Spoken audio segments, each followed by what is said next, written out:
This episode is sponsored by SmartVestor. Connect with an investing pro for free at RamseySolutions.com/invest.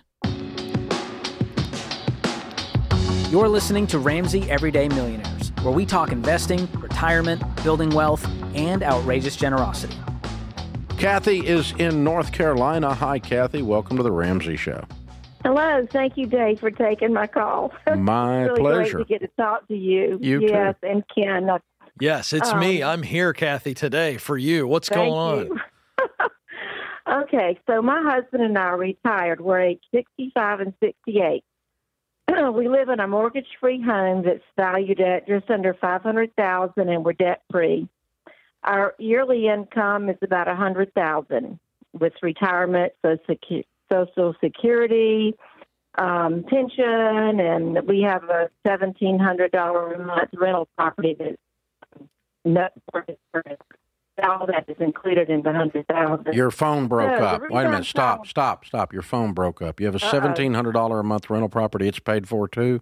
Yes. Okay, good. Now I can hear you again. And he has good. He has about $500,000 in thrift savings that's invested conservatively, and his pension and our Social Security. That's what makes up the $100,000.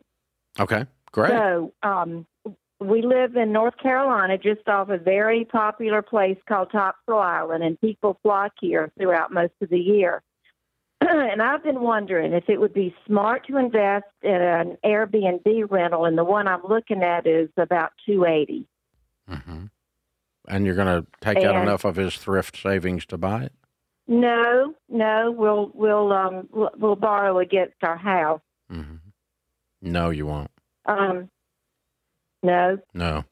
An equity line or anything like that wouldn't be smart. You have a very good life. Don't go screw that up with an Airbnb. No. I knew you were going to say that. There it is. If you want to buy an Airbnb, if you want to buy a rental for an Airbnb, take enough out of his thrift to do it. Pay cash for it. Okay. How long have you had this other rental? Oh, goodness gracious. We've had it about 20 years. Okay. Hey, can you tell me some tenant horror stories? You know what? We have been so blessed. I've only had one of those. Okay, good. Out of all these years, Keep in mind, when you have an Airbnb, you have a new tenant every 4 days. Yes. We're talking hassle factor. We're talking risk factor, damage, police being called, neighbors griping at you, all kinds of stuff that you hadn't even thought about. And we're talking about you're going to make a whole lot more money than you would have just rented that house. But you are getting ready to start a new small business. That's what renting an Airbnb is. Yeah, I understand that. Yeah, and so this is not like, I'm going to just go to the mailbox and collect a bunch of checks because Airbnb is a big deal. No, it's not. It's a lot of work. And they're going to tear up your property, and you're going to put it back, and then they're going to pay for it, and then you're going to be, it's a lot of work. It's very similar to running a hotel.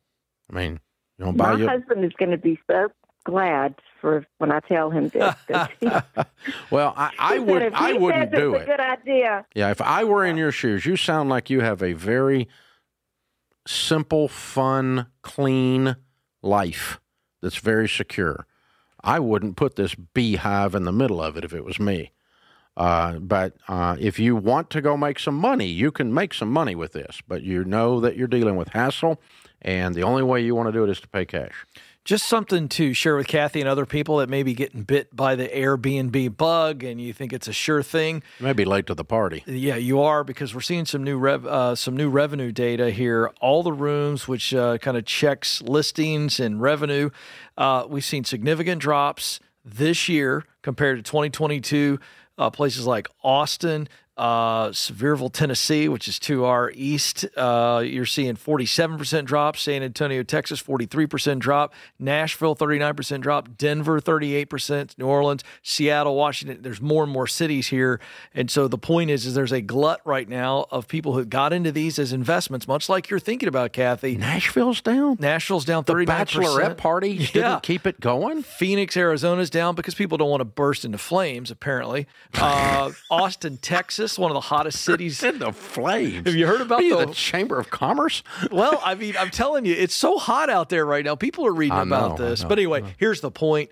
You're talking about major markets throughout the country where there is more supply than there's demand, and you can get caught really quickly. And there's starting to be a backlash, both politically, like people are calling zoning on it, and they're saying some cities have passed it's just illegal, period. And so I'm not sure that's constitutional, but a lot of zoning stuff's questionable. So they pull off all kinds of crap in the name of protecting other people. But it's called civilization, I think. But they regulate our butts off. But so it's the bottom line is the Airbnb market is soft, and there's a lot more work involved and a lot more risk involved than people ascribe to it. If you properly address the market and say, given that it's soft, the article Ken's reading, given the high level of work and hassle and the risk of damage and the risk of the whole thing, and pay cash for it, if you embrace every bit of that and still want to do it, I'm on your team. Go do it, because you'll make a lot more money. I'll give you another one, okay? If you want to make more money on residential real estate, buy cheap houses in bad ends of town.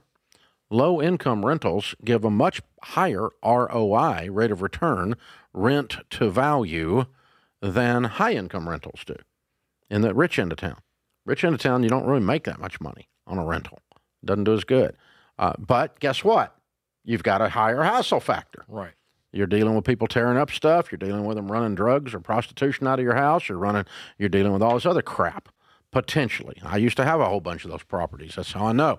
But, I mean, I had one house that I paid $11,000 for. Now, this was a long time ago. Right. But I paid $11,000 for it, and the rent I got on it per month was $1,500. Wow. Now, you can't touch that, right? Yeah, that's tough. But I'm telling you, man, I had to collect my rent on the doorstep every Friday afternoon, or they would snort it or drink it over the weekend. I mean, it was like, so it's you're just dealing with a different thing. So if you want to engage in hassle to make more money, you can engage in hassle to make more money, and that's Airbnb, right? Yeah. But if you don't, if you want something that she's got her life is so dialed in. Yes. So sweet. Yeah. Everything's sitting there paid for, and she's collecting this rent and had very little hassle for 20 years. Yeah. Only one bad story. Yeah. Don't screw that up. This is a Sesame Street moment. One of these things is not like the other. It doesn't fit in this equation.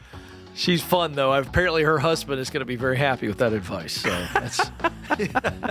Well, maybe. I don't know. Kathy was like, I don't know. I'm going to call Dave and see what he thinks. Yeah, let's see how this works out. There we go. Fun.